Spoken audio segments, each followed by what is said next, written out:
जे म्हणायचे तेच म्हणतोय म्हणले, कलियुगाचा विजय असो. ते साधू एकदम आश्चर्याने विचारायला लागले, म्हणाले कलियुगाचा विजय असो असं कसं काय, कलियुग तर अजून यायचंय. तर ते म्हणाले की त्यामुळेच सांगतोय की कलियुग ज्यावेळेस येईल तर त्यावेळेस इतकं विशेष सगळ्यांना संधी असेल की कलियुगामध्ये जे सत्ययुगामध्ये 60,000 वर्ष तप करून मिळणार आहे फळ आहे, जे त्रेतायुगमध्ये हजारो वर्ष यज्ञयाग करून मिळणारं फळ आहे, आणि जे आत्ताच्या द्वापरयुगमध्ये जे शेकडो वर्ष भगवंतांची पूजा अर्चा करून मिळणारं फळ आहे, तर ते कलियुगामध्ये फक्त हरिनाम घेऊन मिळणार आहे. तर त्यामुळे कलियुगाचा विजय असो. मग ते साधू पण म्हणायला लागले कलियुगाचा विजय असो, कलियुगाचा विजय असो. तर त्यामुळे कलियुगाचा विजय असो, कलीचा कलीचा नाही, कलियुगाचा विजय असो. तर कलियुग जे आहे ना ते सगळ्यात श्रेष्ठ बनवण्याचं काम आपल्याला भगवान श्री चैतन्य महाप्रभूंनी केलेलं. आपल्यासाठी एक नवीन वाट त्यांनी बनवून दिलेली आहे, त्या वाटेवर आपल्या सगळ्यांना चालायचंय. आणि चैतन्य महाप्रभू त्यांच्या श्री शिक्षाष्टकम मध्ये काय म्हणतात, नाम नामकारी बहुधा निज सर्व शक्ती स्तत्रार्पिता स्मरणे नियमित स्मरणे न काल. बरोबर आहे. म्हणजे हरिनाम एवढं श्रेष्ठ आहे की त्याला तुम्ही कधीही कुठेही घेऊ शकता. आता बघा हे खरं तर काय माहितीये का, हरिनाम जे आहे ना आपला हरे कृष्ण महामंत्र, तर तो आपण आरतीमध्ये काय म्हणतो उलट हरे राम पासून सुरुवात करतो. तर शास्त्रांमध्ये तसं सांगितलेलं आहे. परंतु चैतन्य महाप्रभू एवढे कृपाळू आहेत की त्या काळामध्ये काय झालं होतं की सगळे जाती धर्माचे लोक त्यांच्या सोबत होते. बरोबर आहे.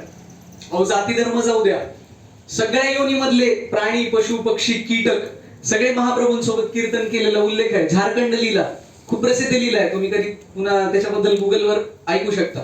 तर झारखंड लीलेमध्ये सगळ्या प्रकारच्या 84 लक्ष योनी त्यांच्या सोबत हरिनाम घेत आहेत आणि सगळेजण मुक्त झालेले आहेत. तर हा अधिकार कुणी दिलाय माहिती का, महाप्रभूंनी दिलेला. तर काही त्या काळातले काय म्हणतो आपण त्याला कर्मठ ब्राह्मण जे होते ना, तर ते काय म्हणायचे की महामंत्र जो आहे ना हरिराम पासून जो आहे तर तो वैदिक मंत्र आहे, आणि ते इतर जातीतले जर लोकांनी त्याला घेतलं तर उलट त्या जीवांचा उद्धार नाही होणार, त्यांचं पतन होईल. कारण वैदिक मंत्रांना काही नियम असतात. बरोबर आहे. त्याला काय नियम आहे, हरे राम आधी सुरुवात करायची असेल तर त्याला नियम काय, आपण शुचिरभूत अवस्थेत असलं पाहिजे, स्वच्छ असलं पाहिजे, चांगले स्वच्छ रोज धुतलेले कपडे घातले असले पाहिजे. तर ते नियम असल्यामुळे आणि ते सुद्धा विशेष जीवच, काही ठराविक जे उच्च कुळातले जीवच त्याचं नामस्मरण करू शकतात. परंतु महाप्रभू म्हणाले की मग मी एक आयडिया करतो, म्हणाले मी महामंत्र जो वैदिक मंत्र आहे त्याला उलट करतो, म्हणजे तो काय झाला, महामंत्र झाला. तर हा असा महामंत्र सगळ्यांना आपल्याला महाप्रभूंनी दिलेला आहे. तर खूप विशेष असा महामंत्र आहे, आणि तो महामंत्रच बघा मी काय म्हणतोय, तो महामंत्रच आपल्या सगळ्यांच्या उद्धाराचं एकमेव माध्यम ह्या कलियुगामध्ये.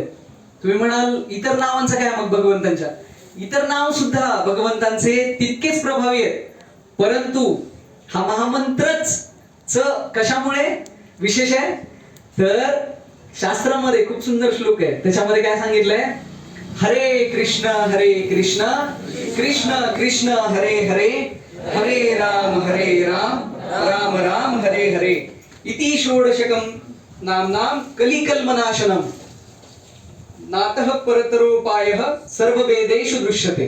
म्हणजे काय, सगळ्या वेदांचं, आता हे कोण सांगते कोणाला माहिती का, तर पद्मपुराणात श्लोक आहे हा. तर क्षमा करा, कलिसंतरण उपनिषद, श्रील व्यासदेवांनीच उपनिषद लिहिलेली आहेत सगळे 108.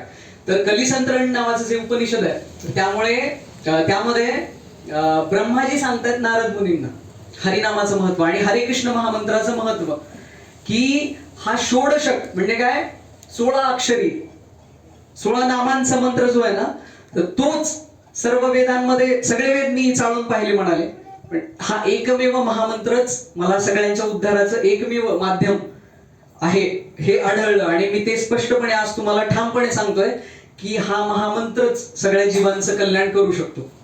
आणि अजून एक खूप सुंदर शास्त्रामध्ये एक उल्लेख आहे बरं का, तेच श्रील व्यासदेव त्यांनी पद्मपुराणामध्ये सांगितलं की काय, द्वातिस अक्षरम मंत्रम नाम षोडशकान्वितम प्रजपन वैष्णवो नित्यम राधा कृष्ण स्थलम लभे.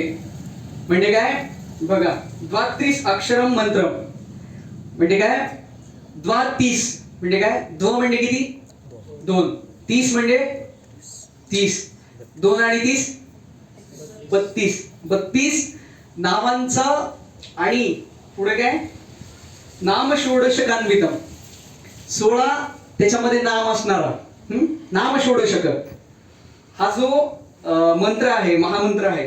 प्रजपन वैष्णवो नित्यम, प्रजपन म्हणजे काय, तर प्रकृष्ट करणे म्हणजे काय, प्रॅक्टिस करण्यासारखी त्याची. आणि कशावर, माळेवर. काही जण म्हणतात आम्ही तुम्ही माळेवर करता, आम्ही मनात करतो. अहो पण मनामध्ये तुम्ही बरंच काही करता. माळेवर तुम्ही, माळेवर पण ठीक आहे हरिनाम घेता, परंतु प्रमुख उद्देश काय असतो, माळ घेऊन बसल्यावर हरिनाम घेणे. पण मनामध्ये आपले बरेच उद्देश असतात.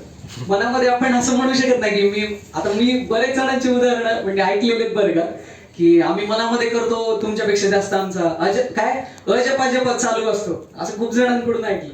आणि जे खरंच अजप करतात ना, ते स्वतःच्या मुखाने सांगत नाहीत बरं का, की मी अजप करतो बरं का. तर हे म्हणजे काय प्रकार आहे आता तुम्हाला सगळ्यांना कळालंच असेल. तर मनामध्ये, अहो तुमच्या मनामधलं काय सांगता तुम्ही, तुमचं सांगितलेलं तुमच्या घरचे ऐकत नाहीत आणि तुम्ही सांगता की आम्ही मनामध्ये जप करतो.